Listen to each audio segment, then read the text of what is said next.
Hola, and welcome to Star Trek Into Darkness, the podcast motion picture Search for Spock, Wrath of Khan edition. Mm-hmm. This is a... Sorry, we're laughing about a Paradise Syndrome joke. We make jokes about the Paradise Syndrome all the time. I think we talk more about Paradise Syndrome than any other episode of Star Trek. Which really, isn't that the mark of a successful episode? You just can't get it out of your head, right? That's good art. Actually, that's a bullshit excuse. Like, oh, if you're thinking about it, that means I succeeded. No, it doesn't. It does not mean you succeeded as an artist. Stop hiding behind your stupid platitudes and admit you made a racist episode of a TV show. Admit it, Gene Roddenberry. So we finished the original series, all 79, 80, 81, however much you want to... You guys fight amongst yourselves about how many we watched them all. Yeah. We Pokemon that shit. We JFK'd that shit. So we're going to discuss the first three movies of the yes, with the original cast, starting with the motion picture. Mm-hmm. Is this the only movie that's like, whatever, the motion picture? Maybe. I don't know. I mean, I can't think of anything off the top of my head. As if like people like back in 79 yeah, wouldn't realize like, oh, we're going to the movie theater to watch an episode. Right. I remember. Oh no, it's the motion picture, you guys. I remember before I ever saw the movie, the first one, because my parents never watched it. They're like, we'll watch the sequels, but not this. I remember seeing an ad for it in the old comic book, and I was like, the motion picture. What? I mean, I guess it's just to give it some pomp and circumstance. I guess so, yeah. Which makes sense given the film itself. And we'll also be discussing Star Trek II, Wrath of Khan. Yeah. Which, this is probably the best thing Star Trek ever did. Ever? We'll discuss that. Okay. And then Star Trek 3. It's a nice little trilogy in and of itself. It's true. Star Trek 3: The Search for Spock. I think the real arc of the trilogy is Spock's story through the three movies, which also plays off in Part 4 once he's baptized. Spoiler alert, back. He's baptized in a blood of fire. Yeah, in a blood of fire. In a lake of fire, I should say. Yeah. So it's just the quick plot synopsis for Star Trek: The Motion Picture. They fly at some shit for 2.5 hours. Yeah, they just like, what's that shit going on? Let's find out. Let's get closer. Bomb! Let's get even closer. Bomb! Oh, we're here. Oh, they took our bald chick. Oh, they gave her back. Oh, she's got foxy. A diamond in her neck. She's pretty foxy. She was. There's a bald chick and she's foxy. She's dead now, though. She had a heart attack. The actress? Yeah. How does somebody that beautiful end up having a heart attack? Only fat, ugly people have heart attacks. Fact. Fact. She's beautiful. Fact. She's skinny. Fact. She drives a Jaguar. She's from India. So the Enterprise. Well, the crew. They're. Well, I mean, a lot of them have. I guess I don't want to say retired, but they've moved on. I mean, like. Most of the crew's still on the ship. They've just moved up through. In rank. Right. The big three have kind of moved on. Kirk is an admiral now. He's the director of Starfleet operations, I think. Bones is drinking mint and juleps on a plantation somewhere in Georgia. He's at a disco. Yeah, one or the other. He's doing both. He's like crazy, like AIDS skinny. Yeah, he's AIDS skinny with disco medallion and 70s beard. And Spock is off doing Culinar and getting dope jewelry. What's interesting to me is I thought Culinar was something that Vulcans did when they were younger, like confirmation in the Catholic Church. I didn't realize it was something you did later in life. I guess they're like, go do your thing, and once you're sick, you get this out of your system, once you're sick of that shit, come back and we'll purge it. Like Rumspringa in the Amish community. Exactly. They'd be like, you can go use your cell phones and have unprotected sex with strangers, and then like none of them ever come back. Yeah, why would you? Rap music. Macklemore's out guys. there. Yellow Wolf. You think you're going to listen to Daddy's Lambo and then go back to being a fucking dumbass Amish farmer? Stupid. That's stupid. Where the Amish are dying out now. Except for the ones who are too scared to venture forth from the village or whatever. Yeah, or whatever. I don't know. I always... Were they Amish? Do they? I thought that was a pretty... Well, I guess they're like, well, a too lot much. of them probably The- don't the- ever Culture leave. The Yeah. Khaleesi is saying that she thinks that most of them return. He started it. She's also questioning how that became her title. Is this a titty title? No, it's a Game of Thrones title. It's a reference. Yeah, that's Daenerys, the dragon lady.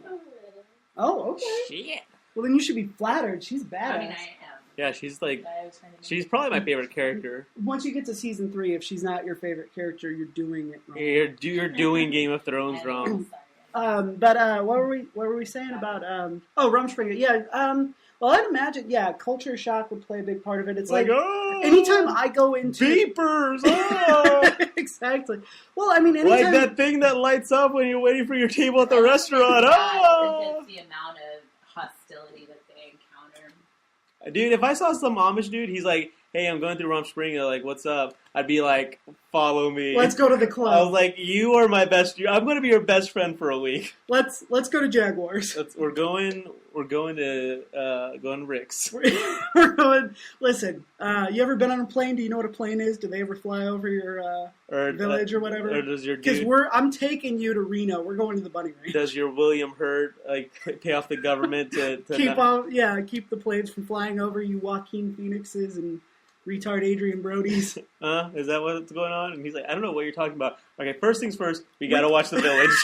I forgot you don't watch movies. We got to watch The Village. Right. And then you tell me, like, whenever you laugh at something that I'm not laughing at, I'll know that, it's because it's like an inside joke. So then you have to explain it to me. But first things first, let's go to the bunny ranch. Yeah. let's deflower you. Let's introduce HPV to the to the Amish community. It'll decimate the Amish community like the smallpox blankets in the Native Americans. It's like the koala bear on the bottom of the plane. Dum, dum, dum. The Simpsons. I have to go through like a delousing period when they come back. Though. Yeah. They spray their junk down with lye. They like and shave every hair off their body and leave them in a barn. The shed not to be used. It's not full of monster suits like in The Village. It's full of pubes shaved off after Rumspringa. Rumspringa. So there is a Giant cloud. there's a giant like electrical cloud and it's fucking shit up. And so Kirk's like, "Oh, I can take care of that." Like he's just ready to just jump back into it. Yep. He's like, "All this goddamn paperwork." He's desperate to get a command back. And Reverend Camden from Seventh Heaven, he's like, "This is my ship now, homeboy." And they kind of clash and I think this is actually where Kirk starts to become an interesting character. Whenever they actually introduce the idea, like we know Kirk is flawed because we read between the lines of the show. But if you actually watch the show on the terms it tries to present itself on, Kirk's perfect. yeah. But in the movies, like it starts here, but it really comes to fruition in Wrath of Khan. He's imperfect. He's bumping up against his own limitations, and I really like that. Thank you. Sean's going to go open my Topo Chico up for me. I'm doing this because I need to drink water because I've spent the entire weekend drinking Kickstarts and Faygo. So, Where's your pee? what color? It's getting a little orangey.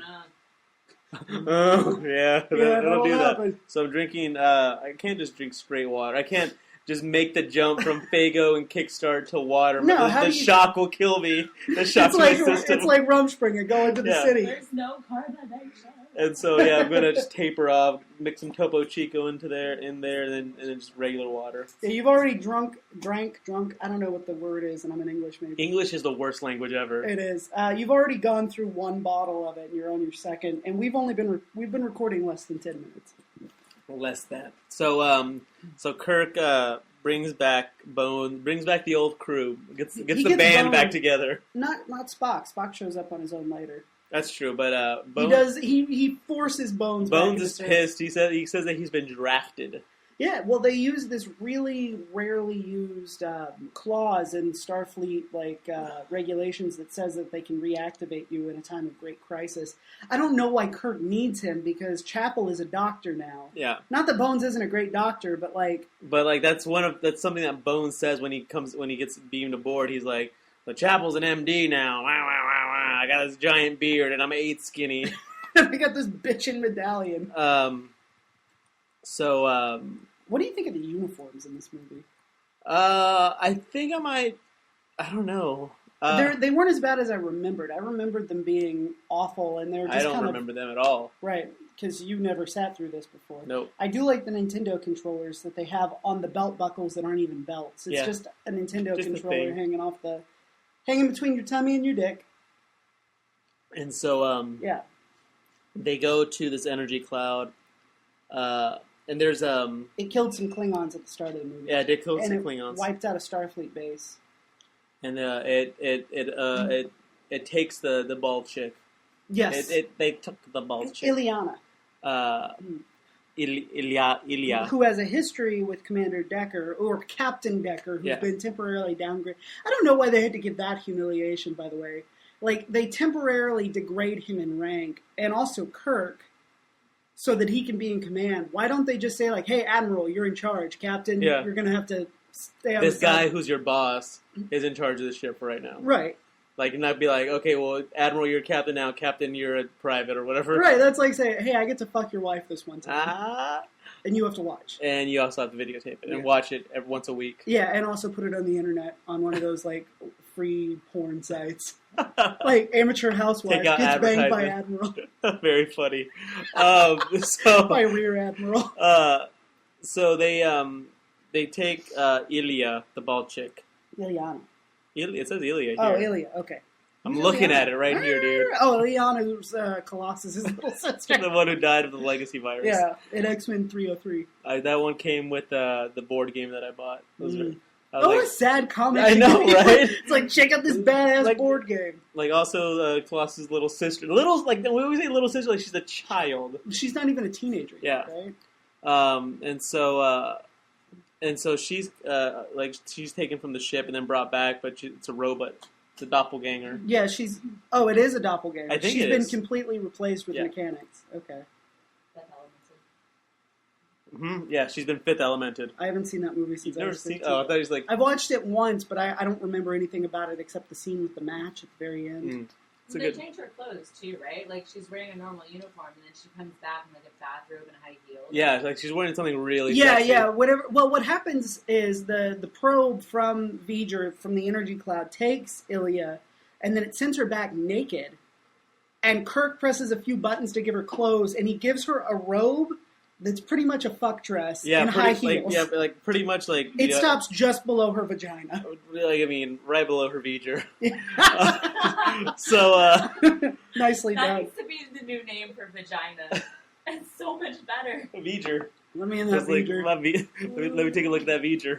I got a bond with V'ger. They figure out that V'ger is actually Voyager. It's just the Oya part got dirt on it, basically. Yeah, and it ended up on a machine planet, and the machine sent it back, right? Yeah, they repaired it. And sent it back, and... it's trying to interface with the creator. And it's gathering so much knowledge that it's become sentient, like Skynet. And it's also kind of like Brainiac in the Superman. Kind of, yeah. And kind of like Nomad in the Changeling. Yes. Interesting. Finally, they're like, there's no way that we can stop it until it gets with its creator. Mm-hmm. And Decker's like, I will join forces with it or whatever. Because he loves Ilya, and this way he can be with her. Yeah, because since Ilya is merged with her, and it's a pretty cool special effect. His hair starts flying, and he gets Tron lights all around him. And then at that point, Kirk's like, the Enterprise is mine. Yeah, I'm Captain Kirk. Exactly. The movie. I remember, so this movie was successful. Let's not... It made money, but not as much as they wanted it to for its budget. It still made its budget was $20 million? The budget was $46 million, and it made $139 million. So it made almost $100 million more than it cost. Right. The magic number, from what I've heard, I'm no expert, but from what I've heard, the magic number, at least now, for profitability is 3 times your budget. So they did it. They did it. They scraped it. But for some reason, the studio's like, it's never, never, never enough. And